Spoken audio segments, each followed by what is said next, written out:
ಎಲ್ಲರಿಗೂ ನನ್ನ ನಮಸ್ಕಾರಗಳು. ಸರ್ಕಾರಿ ಪ್ರೌಢಶಾಲೆ ತಮ್ಮ ಶಾಲೆ ಹೆಸರನ್ನ ಬರ್ಕೊಳ್ತಕ್ಕಂಥದ್ದು ಇಲ್ಲಿ ಇಯರ್ ಅನ್ನ ಬರ್ಕೊಳ್ತಕ್ಕಂಥದ್ದು. ಆಂತರಿಕ ಮೌಲ್ಯಮಾಪನ ಪುಸ್ತಕ, ವಿಷಯ ಗಣಿತ, ತರಗತಿ 9ನೇ. ಇಲ್ಲಿ ಕೆಳಗಡೆ ವಿದ್ಯಾರ್ಥಿ ಹೆಸರು, ತಂದೆ ಹೆಸರು, ತಾಯಿ ಹೆಸರು, ದಾಖಲಾತಿ ಸಂಖ್ಯೆಗಳನ್ನ ಮಾಹಿತಿಯನ್ನ ಬರ್ಕೊಳ್ತಕ್ಕಂಥದ್ದು. ಈಗ ನಾವು ಈ ವಿಡಿಯೋದಲ್ಲಿ ನೋಡ್ತಕ್ಕಂಥದ್ದು ರೂಪಣಾತ್ಮಕ ಮೌಲ್ಯಮಾಪನ 3ರಲ್ಲಿ ಬರುವಂತಹ ಚಟುವಟಿಕೆ 6. ಈಗಾಗಲೇ 5ನೇ ಚಟುವಟಿಕೆ ವಿಡಿಯೋವನ್ನು ಮಾಡಿದ್ದೇನೆ. ಇದು 6ನೇ ಚಟುವಟಿಕೆ FA3 ನಲ್ಲಿ ಬರುವಂತಹ. ಈಗ ನಾನು ತೆಗೆದುಕೊಂಡಿರ್ತಕ್ಕಂಥ ಘಟಕದ ಹೆಸರು ವೃತ್ತಗಳು ಅಂತ. ವಾರ್ಷಿಕ ಪಠ್ಯ ವಿಭಜನೆ ಪ್ರಕಾರ ಈ ಒಂದು ಚಟುವಟಿಕೆ 6ರಲ್ಲಿ ಬರುವಂತಹ ಘಟಕವನ್ನ ವೃತ್ತಗಳ ಘಟಕವನ್ನು ತೆಗೆದುಕೊಳ್ಳಲಾಗಿದೆ. ಈಗಾಗಲೇ ಮೌಲ್ಯಾಂಕನ ಸೂಚ್ಯಗಳನ್ನು ಅತ್ಯುತ್ತಮ, ಉತ್ತಮ ಮತ್ತು ಸಾಧಾರಣವಾಗಿ ಬರೆದರೆ ಕೊಡುವಂತ ಅಂಕಗಳ ಬಗ್ಗೆ ವಿವರಣೆ ನೀಡಿದ್ದೇನೆ. ಇಲ್ಲಿ ಮಾನಕಗಳು: ವೃತ್ತದ ಪರಿಕಲ್ಪನೆ, ವೃತ್ತದ ಮೇಲಿನ ಒಂದು ಬಿಂದುವಿನಲ್ಲಿ ಜಾದಿಂದ ಉಂಟಾದ ಕೋನ.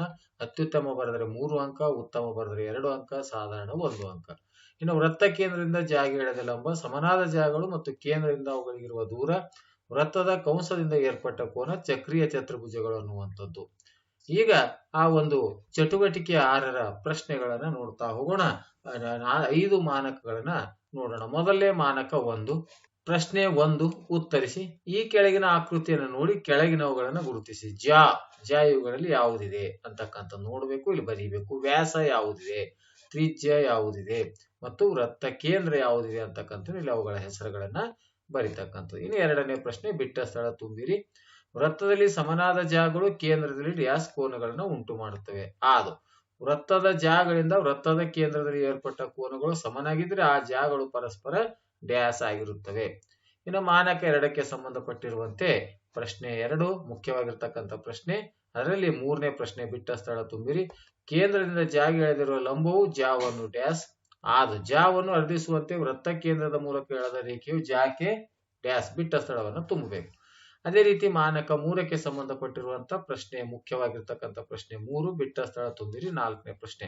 ಅದರಲ್ಲಿ ಅ ಮತ್ತು ಆ ಅಂತ ಎರಡಿವೆ. ವೃತ್ತದ ಸಮನಾದ ಜಾಗಗಳು ಕೇಂದ್ರದಿಂದ ಡ್ಯಾಸ್ ದೂರದಲ್ಲಿರುತ್ತವೆ. ವೃತ್ತ ಕೇಂದ್ರದಿಂದ ಸಮಾನ ದೂರದಲ್ಲಿರುವ ಜಾಗಗಳು ಪರಸ್ಪರ ಡ್ಯಾಸ್ ಆಗಿರುತ್ತವೆ ಅನ್ನುವಂಥದ್ದು.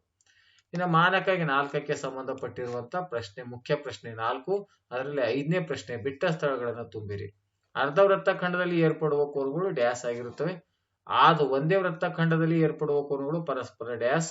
ಇದು ಒಂದು ಕಂಸದಿಂದಾಗಿ ವೃತ್ತ ಕೇಂದ್ರದಲ್ಲಿ ಏರ್ಪಟ್ಟ ಕೋನವು ಅದೇ ಕಂಸದಿಂದ ಇತರೆ ಯಾವುದೇ ಬಿಂದುವಿನಲ್ಲಿ ಏರ್ಪಟ್ಟ ಕೋನದ ಡ್ಯಾಸ್ ರಷ್ಟಿರುತ್ತದೆ. ಇನ್ನ ಮಾನಕ 5ಕ್ಕೆ ಸಂಬಂಧಪಟ್ಟಿರುವಂತ ಪ್ರಮುಖ ಪ್ರಶ್ನೆ 5.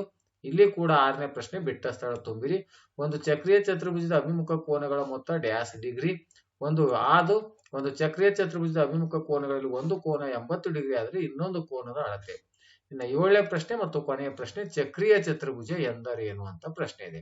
ಈಗ ನೆಕ್ಸ್ಟ್ ಆ ಒಂದು ಮೇಲಿನ ಚಟುವಟಿಕೆಗೆ ಸಂಪೂರ್ಣವಾದಂತಹ ಉತ್ತರಗಳನ್ನೇ ಇಲ್ಲಿ ನೆಕ್ಸ್ಟ್ ಇದೆ. ಆ ಚಟುವಟಿಕೆ 6ರ ಉತ್ತರ ಮಾನಕ 1ರಲ್ಲಿ ಬರುವಂತಹ ಜ ಯಾವುದಿಲ್ಲಿ? AB ಜ. ವ್ಯಾಸ ಯಾವುದು? PQ. ತ್ರಿಜ್ಯ ಯಾವುದು? OR. ವೃತ್ತ ಕೇಂದ್ರ ಯಾವುದು? O ಅನ್ನುವಂತ ಉತ್ತರ. ಇನ್ನು 2ನೇ ಪ್ರಶ್ನೆ, ವೃತ್ತದಲ್ಲಿ ಸಮನಾದ ಜಾಗಗಳು ಕೇಂದ್ರದಲ್ಲಿ ಸಮನಾದ ಕೋನಗಳನ್ನು ಉಂಟು ಮಾಡುತ್ತೆ. ಕೆಂಪು ಅಕ್ಷರಗಳಿಂದ ಅಲ್ಲಿ ಬಿಟ್ಟ ಸ್ಥಳಗಳನ್ನು ತುಂಬಲಾಗಿದೆ. ವೃತ್ತದ ಜಾಗಗಳಿಂದ ವೃತ್ತ ಕೇಂದ್ರದಲ್ಲಿ ಏರ್ಪಟ್ಟ ಕೋನಗಳು ಸಮನಾಗಿದ್ರೆ ಆ ಜಾಗಗಳು ಪರಸ್ಪರ ಸಮ ಆಗಿರುತ್ತವೆ. ಮಾನಕ 2ಕ್ಕೆ ಸಂಬಂಧಪಟ್ಟಿರುವಂತಹ ಪ್ರಶ್ನೆಯಲ್ಲಿ ಬಿಟ್ಟ ಸ್ಥಳ, ಕೇಂದ್ರದಿಂದ ಜಾಗ ಎಳೆದಿರುವ ಲಂಬವು ಜಾವನ್ನು ಅರ್ಧಿಸುತ್ತದೆ. ಜಾವನ್ನು ಅರ್ಧಿಸುವಂತೆ ವೃತ್ತ ಕೇಂದ್ರದ ಮೂಲಕ ಎಳೆದ ರೇಖೆಯು ಜಾಕೆ ಲಂಬವಾಗಿರುತ್ತದೆ ಅನ್ನುವಂಥದ್ದು. ಮಾನಕ 3ಕ್ಕೆ ಸಂಬಂಧಪಟ್ಟಿರುವಂತಹ ಪ್ರಮುಖ ಪ್ರಶ್ನೆ 3. ಅದರಲ್ಲಿ 4ನೇ ಪ್ರಶ್ನೆಗೆ ಉತ್ತರ. ಅದರಲ್ಲಿ ಅದು ವೃತ್ತದ ಸಮನಾದ ಜಾಗಗಳು ಕೇಂದ್ರದಿಂದ ಸಮಾನ ದೂರದಲ್ಲಿರುತ್ತವೆ.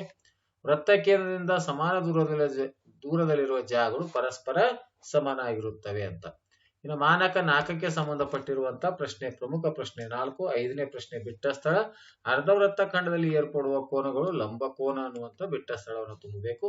ಒಂದೇ ವೃತ್ತ ಖಂಡದಲ್ಲಿ ಏರ್ಪಡುವ ಕೋನಗಳು ಪರಸ್ಪರ ಸಮನಾಗಿರುತ್ತವೆ ಅನ್ನುವಂತ ಉತ್ತರವನ್ನು ಬರೀಬೇಕು. ಇನ್ನು ಇದು ಒಂದು ಕಂಸದಿಂದಾಗಿ ವೃತ್ತ ಕೇಂದ್ರದಲ್ಲಿ ಏರ್ಪಟ್ಟ ಕೋನವು ಅದೇ ಕಂಸದಿಂದ ಇತರ ಯಾವುದೇ ಬಿಂದುವಿನಲ್ಲಿ ಏರ್ಪಟ್ಟ ಕೋನದ 2ರಷ್ಟಿರುತ್ತದೆ. ಅಂತ ಬರೆಯಲಾಗಿದೆ, 2 ಅಂತ ಬರೀಬೇಕು. ಇನ್ನು ಮಾನಕ 5ಕ್ಕೆ ಸಂಬಂಧಪಟ್ಟಿರುವಂತಹ ಪ್ರಮುಖ ಪ್ರಶ್ನೆ 5. ಅದರಲ್ಲಿ 6ನೇದಲ್ಲಿ ಅದು ಒಂದು ಚಕ್ರೀಯ ಚತುರ್ಭುಜ ಅಭಿಮುಖ ಕೋನಗಳ ಮೊತ್ತ ಎಷ್ಟು? 180 ಡಿಗ್ರಿ. ಆದು ಒಂದು ಚಕ್ರೀಯ ಚತುರ್ಭುಜದ ಅಭಿಮುಖ ಕೋನಗಳಲ್ಲಿ ಒಂದು ಕೋನ 80 ಡಿಗ್ರಿ ಆದ್ರೆ ಅದರ ಇನ್ನೊಂದು ಕೋನದ ಅಳತೆ ಎಷ್ಟಿರುತ್ತೆ ಅಂದ್ರೆ ಒಟ್ಟು 180 ಆಗಬೇಕು 100 ಡಿಗ್ರಿ. ಇನ್ನು ಕೊನೆಯ ಪ್ರಶ್ನೆ ಚಕ್ರೀಯ ಚತುರ್ಭುಜ ಎಂದರೇನು ಅಂತಿದೆ. ಚತುರ್ಭುಜದ ಎಲ್ಲಾ 4 ಶೃಂಗಗಳು ಒಂದು ವೃತ್ತದ ಮೇಲಿದ್ದರೆ ಅದನ್ನ ಚಕ್ರೀಯ ಚತುರ್ಭುಜಗಳಂತ ಕರಿತೀವಿ. ಒಂದು ವೃತ್ತವನ್ನ ಇದೆ ಇದು. ಈ ವೃತ್ತದಲ್ಲಿ ಎಲ್ಲಾ ಶೃಂಗಗಳು 4 ಶೃಂಗಗಳು ಏನಾಗಿರ್ಬೇಕು ಆ ವೃತ್ತದ ಮೇಲಿದ್ದರೆ ಅದನ್ನ ನಾವೇನಂತ ಕರಿತೀವಿ, ಚಕ್ರೀಯ ಚತುರ್ಭುಜ ಅಂತ ಕರಿತೀವಿ. ಆದ್ಮೇಲೆ ಈ ರೀತಿಯಾಗಿ ನಿರಂತರವಾಗಿ ಎಲ್ಲ ಚಟುವಟಿಕೆಗಳು 8 ಚಟುವಟಿಕೆಗಳು ಮತ್ತು ಟೆಸ್ಟ್ಗಳನ್ನ ಅಂದ್ರೆ ಸಂಕಲನಾತ್ಮಕ ಮತ್ತು ರೂಪಣಾತ್ಮಕ ಮೌಲ್ಯಮಾಪನ ಪರೀಕ್ಷೆಯ ಮಾದರಿ ಪ್ರಶ್ನೆ ಪತ್ರಗಳು ಮತ್ತು ಅವುಗಳ ಉತ್ತರಗಳ ವಿಡಿಯೋಗಳನ್ನು ಕೂಡ ಮಾಡ್ತಾ ಇದ್ದೀನಿ. ವಿಡಿಯೋ ಇಷ್ಟವಾದರೆ ದಯವಿಟ್ಟು ಲೈಕ್ ಮಾಡಿ ಅಂತ ಹೇಳುತ್ತಾ ಈ ವಿಡಿಯೋ ನೋಡಿರುವ ತಮ್ಮೆಲ್ಲರಿಗೂ ನನ್ನ ನಮಸ್ಕಾರಗಳು.